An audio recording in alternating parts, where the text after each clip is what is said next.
ribuan debt collector pinjol akan segera dipecat. Senang nggak teman-teman semuanya? Yang senang tentang pinjaman online memecat ribuan debt collector siapa? Isi di dalam kolom komentar. Kira-kira kalau diberikan kesempatan, Anda pengen memecat pinjol dari aplikasi mana teman-teman semuanya? Coba dong isi dulu di dalam kolom komentar. Oke. Kenapa saya sampaikan ribuan debt collector pinjol akan dipecat? Ya, ingat nggak?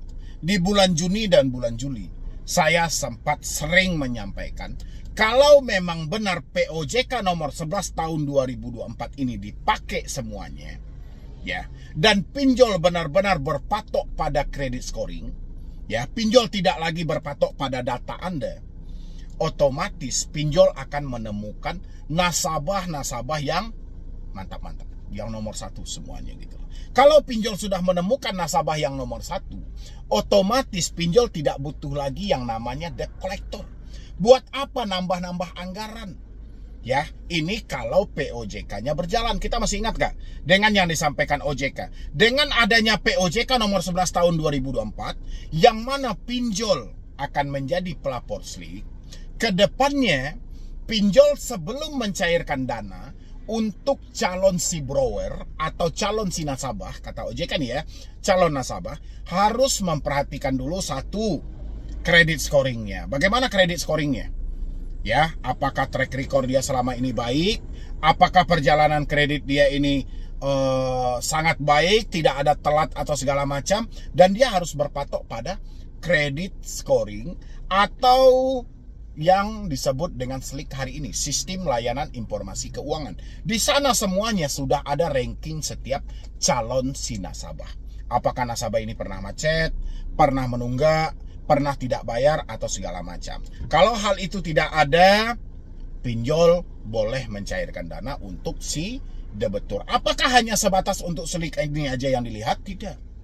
Ya, di dalam POJK itu lengkap semuanya. Selain jadi pelapor SLIK, habis itu mempunyai credit scoring, ada analis, dan habis itu harus berpatok pada batas maksimum tadi.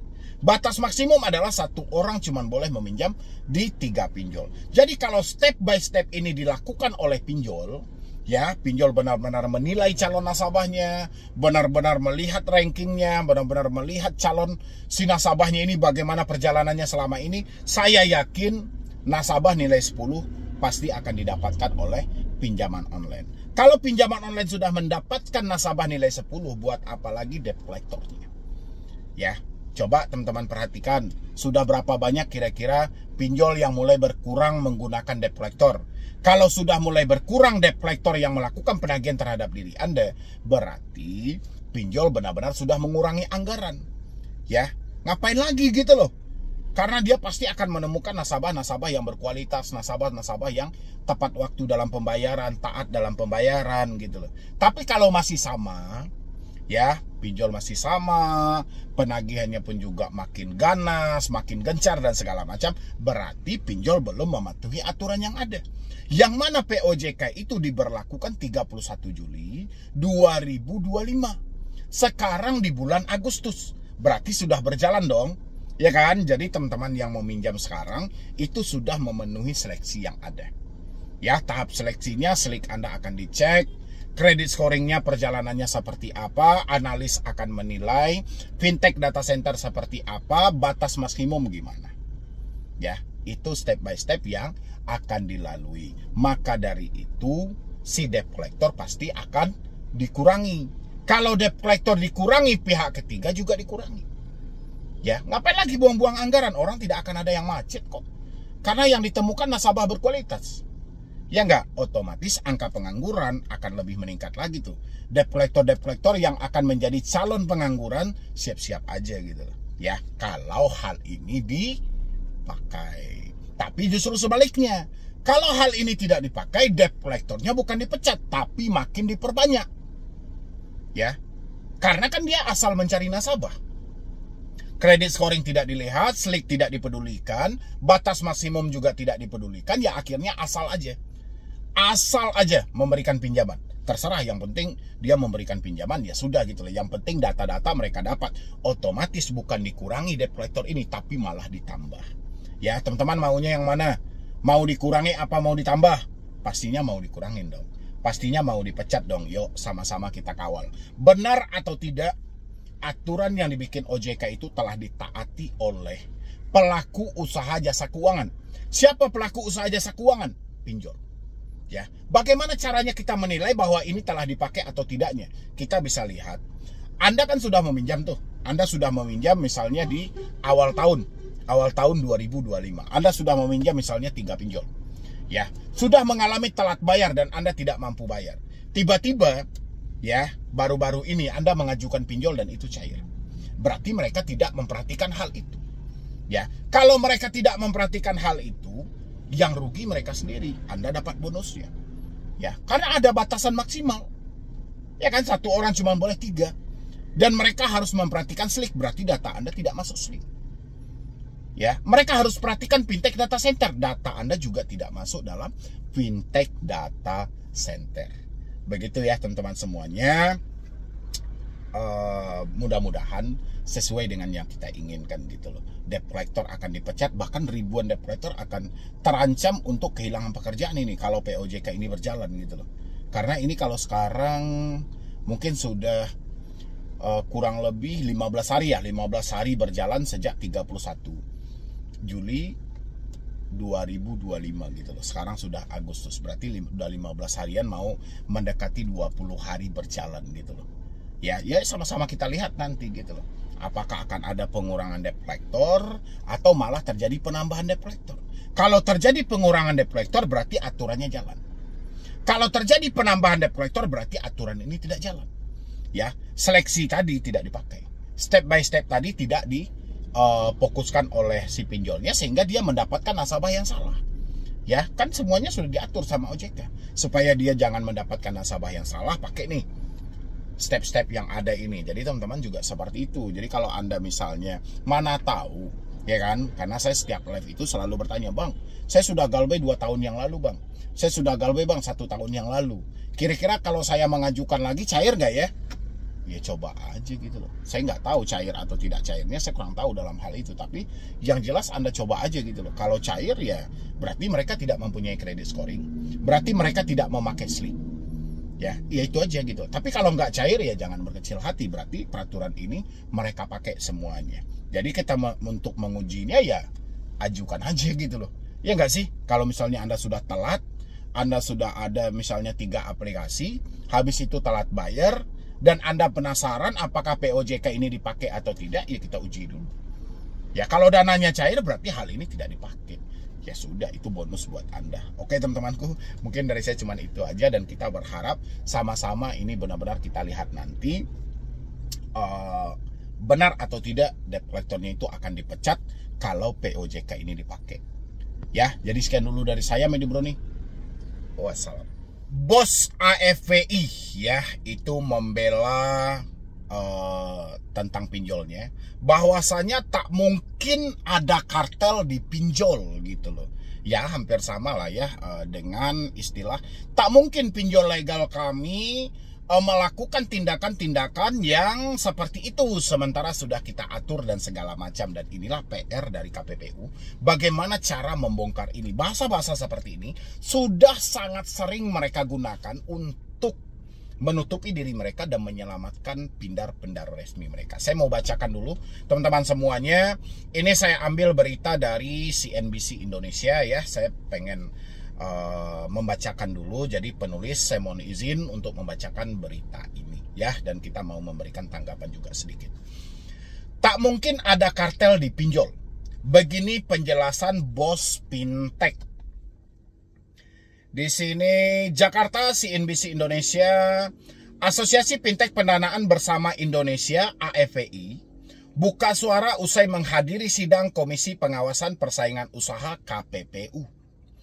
Terkait tuduhan kesepakatan bunga pinjaman online, pihak asosiasi membantah adanya kesepakatan penentuan antar anggota. Ya, bantahan-bantahan seperti ini bukan hari ini saja gitu loh. Bahkan sudah sering, makanya itulah kenapa keluar tagar percuma lapor OJK, percuma lapor AFVI. Yang salah juga bukan si peminjamnya gitu loh. Yang salah ya tetap dari Yang salah bukan si pemberi pinjaman, yang salah tetap si peminjam. Dan begitu juga dengan hal ini gitu loh. Dia tidak akan mau mengakui, makanya inilah PR besar dari KPPU. Bagaimana membongkar satu hal ini, ya, supaya memperlihatkan bukti dengan jelas gitu loh. Jadi kalau hanya mendengar pernyataan-pernyataan, nanti selesai di bawah meja, jangan sampai ya. Kita berharap benar-benar ini transparan, terbuka, adil, dan seimbang. Ya, kalau benar kita benarkan, kalau salah kita salahkan nantinya. Ya, kita pun juga nggak mau merugikan pihak pinjol juga, dan pihak pinjol jangan menutupi hal-hal yang ada gitu loh. Jadi biar enak sama enak, dia bisa beroperasi di Indonesia, bisa dirasakan bermanfaat bagi masyarakat Indonesia. Kan itu tujuannya ya, bukan kita mau membasmi mereka, menjajah dan segala, bukan itu gitu loh. Ya, tapi selama ini impact negatif itu melekat pada mereka. Besaran bunga pinjol. Ya, habis itu besarnya biaya pemotongan di awal. Kalau KPPU kurang bukti, ajak masyarakat yang pernah meminjam. Ya, gampang kok mencarinya, tinggal buka satu forum aja. Banyak masyarakat yang bersedia hadir di dalam sidang itu gitu loh, untuk memberikan kesaksian secara nyata. Ya, jangan hanya terpedaya dengan data-data yang mereka sodorkan. Oke? Dan habis itu, Ketua Bidang Humas AFVI Kurser Yansa mengatakan jumlah perusahaan pinjaman daring pernah mencapai lebih dari 100 platform. Jadi tidak mungkin ada kesepakatan penentuan harga. Apa pula yang tidak mungkin gitu. Orang ditemukan kok.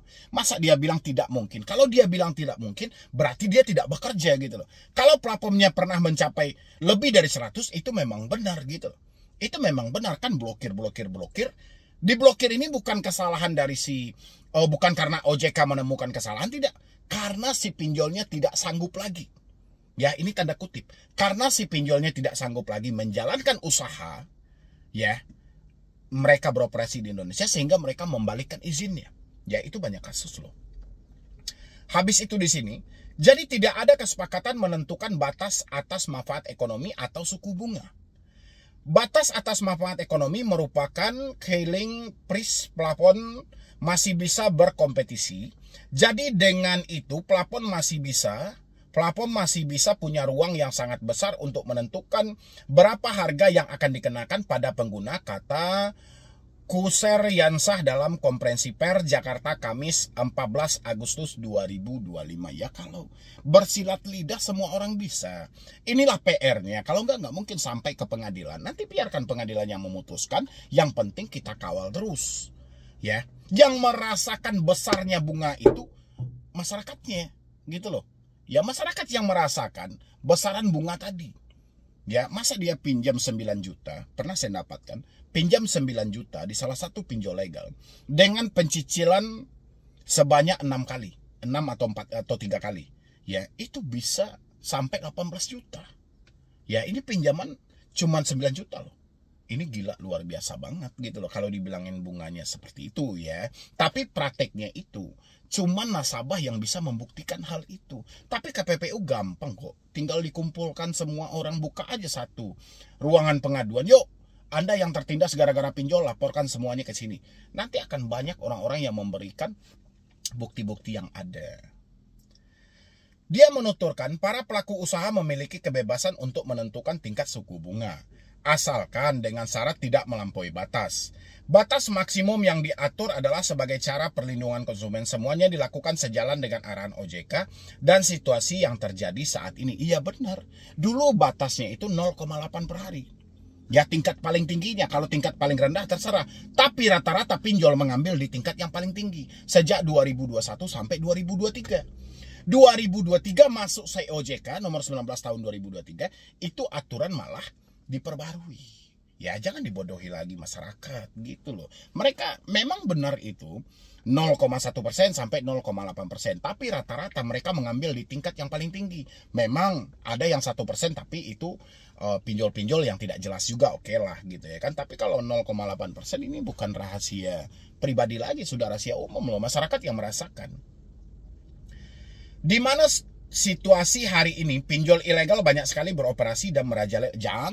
Jangan putar lagi ke pinjol ilegal gitu loh. Dikit-dikit pinjol ilegal, dikit-dikit pinjol ilegal. Apa gunanya Satgas Pasti?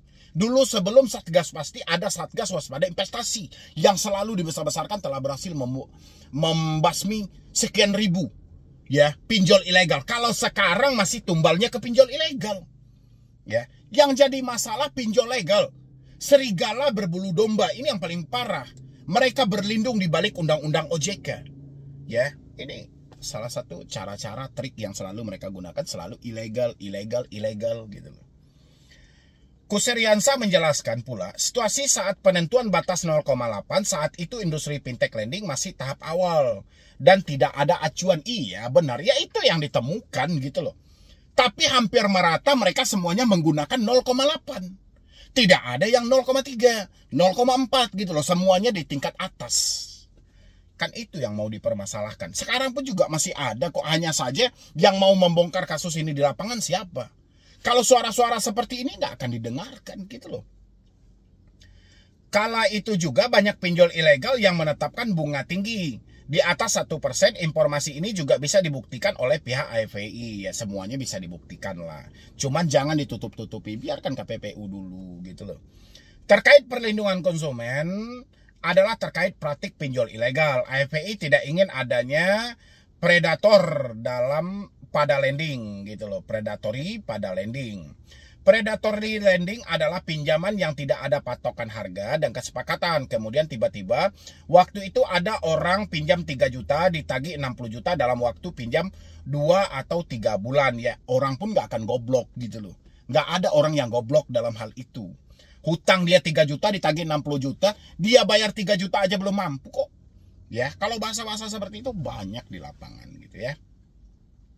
Itu adalah praktik ilegal yang kita mau hindari waktu itu. Maka ditetapkanlah seling di atas ini, jelas Kuseriansa. Pada praktiknya, semua platform bisa menentukan harga yang sesuai dengan produk, segmentasi, risiko, dan tingkat efisiensi operasional platform. Dengan penurunan bunga dari yang sebelumnya di atas 1% menjadi 0,8%, dinilai menguntungkan masyarakat. Mereka juga terhindar dari pinjaman yang tidak memiliki patokan harga dan kesepakatan. Tapi masyarakatnya tidak diuntungkan. Masyarakatnya malah dirugikan loh. Kemudian batas maksimum manfaat ekonomi di 0,8% di tahun 2018 yang kemudian diturunkan 0,4% di tahun 2021 tentu membantu masyarakat untuk mendapatkan opsi bunga yang lebih rendah di platform yang terdaftar di OJK. Coba diakumulasikan. Semua tenornya itu coba diakumulasikan. 0,4 itu apakah benar dapat 0,4? Ya 0,3 sekarang apakah benar dapat 0,3? 0,2 apakah benar dapat 0,2? Kita akumulasikan dengan semua tenor yang ada. Yang bisa hal itu adalah panggil semua debetur yang pernah mengalami hal itu. Dia akan memberikan kesaksian berapa yang dia terima, berapa yang dia ajukan, dan berapa yang harus dia bayar. Nanti nampak persenannya itu berapa. Kalau sekarang kan mereka masih menumbalkan pinjol ilegal. Kalau masih ditumbalkan pinjol ilegal, berarti OJK yang mengumumkan bahwasannya ya pinjol ilegal telah diblokir itu batal.